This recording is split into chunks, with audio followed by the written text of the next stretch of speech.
أحييكم أحييكم وبالأشواق ناتيكم فأغلى وردنا أنتم وكل الورد نهديكم.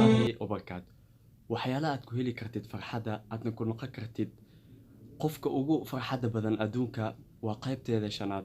waxaa ka mid ah walaalayaal waa inaad ogaataa qalbiga gashataa dhibka adiga ku haysata adiga kaligaadan inaadan ahayn dad kaa badan kaa fadli badan ayaa soo maray oo dhib soo arkay adiga kaligaa inaadan ahayn adduunyada qofka ku nool qofka dhibka haysta. sidoo kale waa inaad ogaataa qalbigeena gashataa adduunka inay tahay daar ibtilaa daar imtixaan inay tahay in loo abuurin in liska baashaalo liska raaxaysa bilaa dhib la'aan.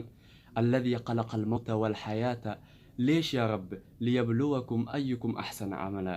وإن تكون تلقشا إن لو إسكم امتحانا ماشان امتحان الآن إذا أدون كان كنوا لانين لب أركيسد وحب أركيسد وإن صبرتا أدنى إلهي توكل صارتا أدون كان إسكانولاتا. والسلام عليكم ورحمة الله وبركاته. وكل الورد نهدي